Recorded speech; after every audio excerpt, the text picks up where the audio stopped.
Sa mga sandaling ito tahimik na binalaan ni Soryu si Bayaki ang tungkol sa kamakailang pagbabalik ng pinuno ng pangkat. Naiintindihan ni Bayaki ang pangangailangan ng pagiging lihim at ipinaliwanag na kakausapin niya ito ng pabulong lamang. Ilang minuto bago nito, inutusan ni Baekhyun si Soryu na ipaalam sa kanya ang anumang kakaibang kilos mula kay Baekroy Tai. Nagulat ang dalaga, talagang pinaghihinalaan ng batang amo na maaaring isang traidor ang pinuno ng Dragon Squad. Ibinunyag niya na ibinigay niya ang isang mahalagang singsing kay Baekhyun bago ito pumunta sa Seoul, dahil matagal na rin siyang may hinala tungkol kay Baekroy Tai. Matapos magtiwala kay Baekhyun, solemn niyang ipinangako ang tulong niya. Tama ang hinala niya na ang presensya nito ay may kinalaman sa isang lihim na investigasyon. Kumpirmado ang hinala ni Soryu nang ipahiwatig ni Baekhyun ang pagkakaroon ng isang plano. Bagamat puno ng pag-aalinlangan, nagdesisyon ang dalaga na makipagtulungan dahil kamakailan, napansin niyang may kakaiba sa kilos ng pinuno ng pangkat. Napansin ni Soryu na nakatitig si Baekhyun sa pader at tila kinakausap ang sarili. Sa katunayan, nakikipag-usap ito sa kanyang di nakikitang guro, na nagbahagi ng isang narinig na pag-uusap tungkol sa plano ng isang tao na tawagin ang kanyang espiritu.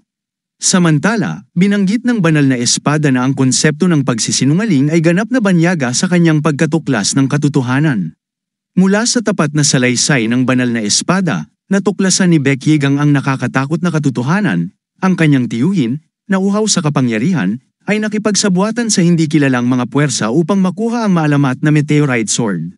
Sila ang naglunsad ng malagim na pag-atake sa ari-arian, pumatay ng inosenteng si Soa ng walang awa, at malubhang sinaktan si Baekhyun. Ang lahat ng karahasang ito ay dulot ng walang hanggang kasakiman ni Baekroy Tai. Bagamat puno ng pighati, pinanatili ni Baekhyun ang panlabas na kalmado. Kanyang kinumpirma ang madilim niyang hinala, ang kanyang tiyuhin ang may sala sa lahat ng trahedya. Gayunpaman, hindi pa panahon para sa mahabang diskusyon. Solemneng nangako si Baekhyun kay Soryu na isisiwalat ang buong katotohanan sa mga nakatatanda sa darating na pagpupulong makalipas ang 7 araw. Sa harap ng Sacred Circle, isang araw bago ang mahalagang Grand Gathering, nagkaroon ng mainit na diskusyon sa loob ng Sacred Circle ng Baek Clan Elders. Iginiit ng mga konserbatibong nakatatanda na hindi karapat-dapat si Baekhyun bilang patriarka. Bukod dito, seryoso pa rin ang kalagayan ni Baekhon, kaya hindi na maaaring magpatumpik-tumpik. Ngunit tumayo ang dakilang lola ni Baekhyun, ang matalinong pinuno ng mga nakatatanda, at nagbigay ng makapangyarihang talumpati.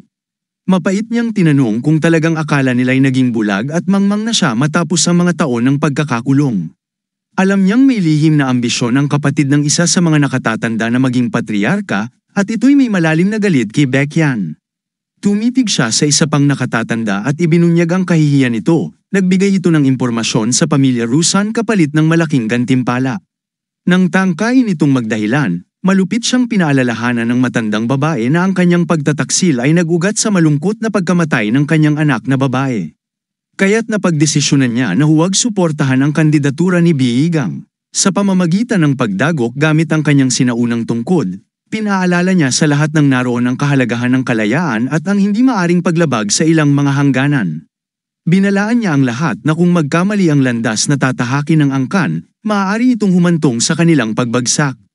Ang mga alaala ng trahedya ay inalala ng matandang babae ang matagal ng trahedya kung kailan sabay na namatay ang banal na espadang walang kamatayan at ang patriarka. Matapos nito, si Baekhyun Ron, ang kasalukuyang pinuno ng mga nakatatanda, ang namuno sa angkan. Sa kanyang kabataan, tinanggap niya ang mabigat na responsibilidad bilang patriarka at nagawang ibangon ang angkan mula sa pagkawasak. Kaya't ang pasya ng Sacred Circle ay walang sinuman sa Sacred Circle ang naglakas loob na salungatin ang kanyang awtoridad. Kaya't nagkaisa ang mga nakatatanda sa kanilang desisyon, si Baekhyun ang nararapat na maging susunod na patriarka dahil sa kanyang pagtanggap sa banal na espadang gawa mula sa misteryosong malamig na bakal. Napag-isipan ng batang mandirigma habang nangyayari ito, nagmumuni-muni si Baekhyun. Sa kabila ng 10 araw ng masusing pagsasanay, hindi pa rin niya lubos na mapagtagumpayan ang mahirap na ika-9 na anyo. Gayunpaman, naunawaan ng kanyang matalinong guro na ang kakayahan ng binata na kahit papaano'y sundan ang sinaunang teknik na ito ay patunay ng kanyang pambihirang talento. Ang tradisyon ng banal na pandayan nagtataka si Baekhyun kung bakit ngayon ibinigay sa kanya ng mga nakatatanda ang maalamat na espada mula sa malamig na bakal. Ipinaliwanag niya na noon pa man ay may banal na tradisyon ng pagpapasa ng espada sa susunod na patriarka sa maalamat na pandayan ng Flame Shadow. Nakapagtataka, hindi maalala ng guro ang gayong kaugalian, gayong isa siya sa mga tagapagtatag ng sinaunang pandayang ito. Pagdating nila sa pandayan, sinalubong sila ng isang kagalang-galang na panday na naatasang samahan sila sa Flame Shadow Shrine. Inalok niya si Biigang ng isang panyo bilang proteksyon mula sa matinding init, ngunit matatag itong tumanggi. Binalaan siya ng panday, pinaalala na kahit ang maalamat na si Bak Ilyang ay hindi nakayanan ang pagsubok na ito. Nang bumukas ang malalaking pintuan, sinalubong si Biigang ng alon ng nakakapasong init, ngunit nanatili siyang nakakagulat na kalmado kahit na tila natutunaw ang hangin sa kanyang harapan. Hindi maitagong namangha ang panday sa katatagan ng binata at inimbitahan siyang sumunod. Ipinaliwanag ng guro na ang banal na pandayang ito ang nag-iisang lugar sa Xi'an kung saan maaaring ay proseso ang misteryosong malamig na bakal. Habang nasa loob, biglang nagkaroon si Biigang ng di inaasahang ideya, kung kaya nilang ay proseso ang malamig na bakal, baka kaya rin nilang tunawin ang maalamat na Comet Fang at lumikha ng mas magaan na espada. Tumawa ang banal na espada ng walang kamatayan, inakala itong biro, ngunit napagtanto niyang seryoso ang kanyang inapo. Dinala sila ng panday sa banal na armor iya at buong pagmamalaking ipinaliwanag na ang lahat ng espada sa silid ay gawa mula sa pinakamahalagang malamig na bakal ng mga pinakadakilang panday. Napansin ni Biigang na mas maganda ang mga espadang ito kaysa sa sikat na Comet Fang, ngunit hindi sumang-ayon ang banal na espada. Habang masusing pinag-aaralan ng binata ang mga espada, binalaan siya ng panday tungkol sa matinding talas ng mga ito at hinimok na mag-ingat. Sa pag-aalinlangan ng binata, ngunit laking gulat ng panday nang tanungin ni Biigang na tila hindi nasisiyahan kung ang mga espada bang ito ay tunay na likha ng mga totoong maestro ng Flame Shadow Forge. Ang pagkadismaya sa kalidad ng sandat, lubos na nabahala si Biigang sa kalidad ng mga espada, itinuturing ang mga ito na hindi karapat-dapat para sa isang dakilang angkan. Napansin ng panday ang pagkabahala ng binata ngunit hindi maunawaan ang dahilan nito. Samantala, nagalit ang espiritu ng banal na espada ng walang kamatayan nang matuklas ang nilinlang sila ng mga panday. Habang sinusuri ang mga espada, natuklasan ni Biigang na karamihan sa mga ito ay gawa sa karaniwang bakal. Ang pananagot ng panday ay iminungkahi ng banal na espada na ang panday ay parusahan ng mabigat dahil sa panlilinlang. Subalit, kalmadong ipinaliwanag ni Biigang na ang espada na hawak niya ay kalahati lamang ang nilalaman na malamig na bakal, at ang iba pa ay wala pang 30% ng mahalagang material na ito. Yumuko ang panday at inamin na iniutos ng nakaraang patriarka na bawasan ang dami ng malamig na bakal sa paggawa ng mga espada. Ang banal na espada ay naalala na ang kanyang anak ay nagtanong din noon ukol dito, dahil napakamahal ng malamig na bakal. Naisip ni Biigang kung maituturing bang tunay na kayamanan ang espada kung kaunti lamang ang malamig na bakal na nilalaman nito. Ipinaliwanag ng banal na espada na kahit sa ganitong estado, higit pa rin ang Comet Fang kumpara sa lahat ng espada sa lugar na iyon. Ngunit, hindi nila maaaring payagan na gumamit si Biigang ng mababang kalidad na sandata. Inalok ng panday na dalhin ang iba pang espada, ngunit tumanggi si Biigang. Pinili niya ang kasalukuyang espada dahil ito ang may pinakamataas na nilalaman ng malamig na bakal. Pinahawak niya ang panday ng espada at sinubukan ito gamit ang Heaven and Earth Blade Technique at ang ikawalong anyo ng Heavenly Blade Net. Sa kanyang unang atake, bahagyang nasira ang espada ng panday, dahilan upang hilingin ni Biigang na ipatawag ang pinuno ng pandayan para personal na asikasuhin ang pagpapatalas ng kanyang sandata. Nagulat ang pinuno ng Flame Shadow Forge nang malaman na hindi nagustuhan ng binata ang kanilang mga espada. Sa una, nainsulto siya na isang binata na hindi pa nga patriarka, ang kumwestiyon sa kalidad ng kanilang mga sandata. Gayunpaman, nang makita niya ang espada ni Biigang, siya'y labis na namangha. Ang espada ay doble ang bigat kumpara sa karaniwang espada ng ganoong laki, at sa ilalim ng kalawang ay natuklasan niya ang dalisay na bakal mula sa meteorite. Hindi maunawaan ng pinuno kung saan nakuha ng binata ang ganitong klaseng espada, lalo na't ang Comet Fang mula sa kanilang treasury ay hindi ganap na gawa sa meteorite iron. Sa kabila nito, inamin ni Biigang na peke ang espada. Pati ang guru niya ay nagulat sa pagiging tapat ng binata. Ipinaliwanag niya na kung nais niyang makuha ang tulong ng pinuno ng pandayan, kailangan niyang maging tapat. Ibinunyag ni Biigang na ang kanyang espada ay ang tunay na Comet Fang, na ginamit mismo ng banal na espada ng walang kamatayan. Hiniling niya sa Flame Shadow Forge na ibalik ang espada sa dating kadakilaan nito. Labis na nagpasalamat ang pinuno ng Forge sa pagkakataong ito at nangakong gagawin ang lahat upang maibalik ang maalamat na sandata. Habang pinagmamasdan ang masigasig na mga panday, naramdaman ni Biigang na kaya nilang tuparin ang kanyang kahilingan. Agad na inutusan ng pinuno ang mga tauhan na simulan ang pag-init ng hurno at ihanda ang lahat para sa pag-aayos ng espada. Samantala, isa sa mga nakatatanda ng angkan, habang papunta sa kanyang silid, ay nagmuni-muni tungkol sa impluwensya ni Biigang. Bata pa lamang ito ngunit nagagawa ng mag-utos sa mga nakatatanda. Isang nakakabagabag na balita ang dinala ni Baek Ryuan sa Elder, mayroong traidor sa kanilang hanay. Ang mga samugat kay Biigang at Baek Hon, pati na rin ang mga Comet Fang Hunters, ay nagpakita ng koneksyon sa mga kaaway. Ipinaliwanag ni Baek Ryuan na ang tunay na Comet Fang ang dahilan ng kaguluhan. Ang maalamat na espada ay naglalaman ng lahat ng anyo ng langit at lupa. Nalaman ng Elder na si Biigang ang may hawak ng orihinal na Comet Fang, kaya't nagpasya siyang makita ang sandata. Pumasok ang Elder sa Forge habang isinasagawa ang huling bahagi ng pagpapanday. Nang ilabas ang espada mula sa malamig na tubig, namangha ang Elder. Ang perpektong ibabaw ng espada ay tila nagkakalat ng mga bituin. Sa puntong yun, kinuha ni Biigang ang kanyang naibalik na espada at humarap sa Elder. May hiling siya kaugnay ng pulong kinabukasan, nais niyang tapusin ang mga kasinungalingang sumisira sa kanilang dakilang angkan. Kinabukasan, nagtipon ang lahat ng Elder, ngunit may isang hindi dumalo.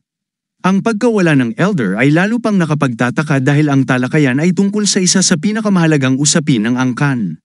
Nang matiyak ng pinuno ng mga Elder na hindi na nila kailangang hintayin pa, lumapit siya sa pinuno ng Red Dragon Squad, si Baek Chi-tai, upang simulan ang pulong. Tumayo si Baek Chi-tai at napansin agad ang kawalan ng Elder na pinakamatinding tumututol sa paglalakbay ni Baek Thon sa Chongrim. Itinuring niya itong magandang pagkakataon. Sinimulan niyang talakayin ang mga usapin sa angkan, ang mga chismis tungkol sa nalalapit na pagbagsak ng kanilang angkan. Ang mga alingaw-ngaw na ang mga espada ng Nian at Moran ay mas mataas ang kalidad kumpara sa kanilang mga sandata. Bagamat tila chismis lamang, kinumpirma ni Baek Chi-tai na nasira na ang reputasyon ng kanilang angkan, at hindi na ito kasing tatag tulad ng dati. Hindi lamang ang Baek clan ang hamina, lahat ng 7 dakilang angkan ay nawala ng dating lakas. Sa kabilang banda, ang 9 na sekta at isang guild ay pinalawak na ang impluwensya sa Miriam World. Tinatawag na nila ang kanilang mga sarili bilang The 9 Clans of the Same Forest, bilang pagpapakita ng autoridad. Binalaan ni Baek Chi-tai ang lahat na kung magpapatuloy ang mga ito, masisira ang balanse ng kapangyarihan. Ngunit kahit na mag-aksyon ang 7 dakilang angkan, hindi na pabor sa kanila ang kasalukuyang kalagayan. Si Chonggrim, na dati nag-iwas sa anumang alyansa, ay tila nagbago ng paninindigan. Sumali na siya sa pulong ng Dragon at Phoenix na inorganisa ng 9 na angkan at ng guild. Bukod dito, nagsimula nang ipadala ni Chonggrim ang kanyang mga batang mandirigma sa pulong na nagdulot ng malaking pagbabago sa kanyang patakaran. Nagpadala rin ng mensahe ang tagapamahala ng Chonggrim na nagpapahayag ng interes na mapanatili ang mabuting ugnayan kay Biigang. Ang pagbabagong ito ay itinuturing ni Baek Chi-tai bilang isang bihirang pagkakataon upang lumikha ng isang alyansang selyado sa dugo sa pagitan ng kanilang mga angkan. Sa ganitong paraan, maaaring pangunahan ng Baek clan ang 7 dakilang angkan at dalhin ang mundo ng sining pantagisan sa isang maliwanag na hinaharap. Sa kasalukuyan, nasa masamang kalagayan ng patriarka at si Baek Hon. Kung pupunta si Baek Thon sa Chonggrim, maantala ang linya ng tagapagmana. Ang pagkakataong ito ay maaaring magdulot ng pagbabago sa pamumuno, kaya't maraming Elder ang sabik sa posibilidad na ito. Ngunit ang ulo ng mga Elder ay nagdadalawang isip sa usapin ng patriarka. Bagamat kumbinsido siyang karapat-dapat si Biigang, ang iba'y naniniwalang kailangang ituon ng kapangyarihan sa kamay ng mga Elder. Sa gitna ng mainit na talakayan, biglang tumayo si Biigang. Sa kabila ng utos na umupo, matapang niyang idineklara na hindi siya angkop para sa titulong patriarka. Pinansin ng dakilang lola na malaki ang ipinagbago ni Biigang at sumang-ayon siya rito. Ipinaliwanag ni Igang na matagal niyang pinag-isipan ang nangyayari at napagtanto niyang hindi siya ang nararapat para sa posisyong ito. Sa kanyang pananaw, mas angkop si Baek Hon. Tumutol si Baek Chi-tai, ipinaalala na si Baek Hon ay sugatang mortal at hindi makabangon. Ngunit mahinahong ibinalita ni Biigang na nagkamalay si Baek Hon kahapon. Sa puntong yun, dumating mismo si Baek Hon, kasama si Jin. Nagulat ang lahat sa kanyang hitsura, dahil alam nilang muntik na siyang mamatay. Ipinaliwanag ni Hon na bumuti ang kanyang kalagayan matapos ang gamot na dinala ng kanyang kapatid mula sa Chonggrim. Ipinaliwanag ni Biigang na inimbita niya si Baek Hon upang maging saksi sa mahalagang revelasyon. Hindi maunawaan ng dakilang lola kung ano ang kanilang ipapakita, kaya't kalmado itong ipinaliwanag ni Biigang na tuklasan nila ang traidor na nagtangkang pumatay sa kanila. Si Baek Hon mismo ang naghayag na nakita niya ang mukha ng salarin at itinuturo niya si Baek Chi-tai, ang pinuno ng Red Dragon Squad, bilang may sala. Tumawa lamang si Baek Chi-tai, inamin na dapat ay naisip niya ang plano ni Biigang mula pa sa simula. Mapanuyang sinabi niya na hindi niya inaasahan ang ganitong eksena. Habang ang mga elder ay nagbubulungan, kalmado namang ipinahayag ni Baek Chi-tai na si Baek Hon ay malinaw na nagkakahalo ang panaginip at katotohanan. Ngunit mariing iginiit ni Baek Hon na si Baek Chi-tai nga ang salarin. Sa sagot ni Chi-tai, sinabi niyang kung totoo yun, dapat ay may ibang miyembro ng Flying Lotus Squad na nakakita sa kanya. Ipinaliwanag ni Hon na dahil sa usok, walang sino man ang nakakita sa mukha ng umaatake. Sa kabila ng pag-amin ni Baek Hon na siya lamang ang nakakita sa salarin, hindi maunawaan ng ulo ng mga elder kung bakit sinisisi nito ang sariling tiyuhin sa pagtataksil. Bagamat kinakabahan si Baek Hon, sapagkat sinunod lamang niya ang sinabi ng kanyang kapatid, hindi niya alam kung paano ito ipagtatanggol. Dito, muling tumulong si Baek Higang, kalmadong ipinaliwanag sa mga elder na tiyak na makikilala ni Baek Hon ang mukha ng sarili nitong tiyuhin. Bagamat hindi malinaw kung bakit inalis ng salarin ang kanyang maskara, ipinaliwanag ni Baek Higang na maaaring nagawa ito ng kalaban sa gitna ng labanan kung saan maaaring nakasagabal ang maskara sa kanyang kilos. Tumutol si Baek Gai, binanggit na ang maskara ay may mga karayom na mahirap alisin, kaya't tila inaakusahan siya ng walang basehan. Pinaalalahanan niya ang lahat na tigilan ang kasinungalingan at itinanggi ang paratang, sabay pa kawala ng kanyang enerhiya upang ipakita ang kanyang galit. Sa kalagitnaan ng tensyon, dumating si Baek Ryuan kasama ang isang babae. Ipinakilala ang babae bilang si Gam-ha, tagapamahala ng Chonggrim, na nagulat ng mahalagang impormasyon, natuklasan nilang may kaugnayan ang sekta ng madilim na espiritu sa mga kaganapan. Natuklasan nila na ang pinuno ng sekta ay regular na nakikipagtagpo sa isang lalaking nakamaskara. Ayon sa nag-iisang nakaligtas, bago siya namatay, nabanggit ng pinuno ng sekta ang pangalan ng salarin, si Baek Gai. Bagamat mariing itinanggi ito ni Baek Gai, isang kasapi ng Red Dragon Squad, si Soru, ang tumayo at nagpahayag na totoo ang mga paratang. Inilahad niyang madalas umalis si Baek Gai kasama ang mga malalapit sa kanya, at minsan ay may dala itong kakaibang maskara. Sa patuto ni Soru, napagtanto ng mga elder na mahirap nang itanggi ang mga akusasyon laban kay Baek Gai. Sa desperasyon, tinawag ni Baek Gai ang kanyang unang grupo, ngunit walang samipot. Isa sa mga elder ang walang pakialam na inihagis ang ulo ng isa sa mga tauhan ni Baek Gai, nagpapahiwatig na nalansag na ang kanyang grupo. Nahanap din ng mga elder ang maskara sa silid ni Baek Gai, kaya't malinaw na siya ang traidor. Tumawa si Baek Gai, ngunit ang kanyang pagngiti ay biglang naglaho nang uminom siya ng isang botelya ng gamot na nagdulot ng kakaibang pagbabago sa kanyang katawan. Bagamat labis ang kalungkutan niya sa nangyari, hindi siya nagulat. Sa kabila ng pagbabago sa anyo ni Baek Gai, hindi natakot si Baek Ryuan. Hiniling niya sa kanyang tiyuhin na itigil ang ginagawa. Ngunit determinado si Baek Gai, binansagan niyang demonyo si Baek Higang at binalaan ito na maging maingat.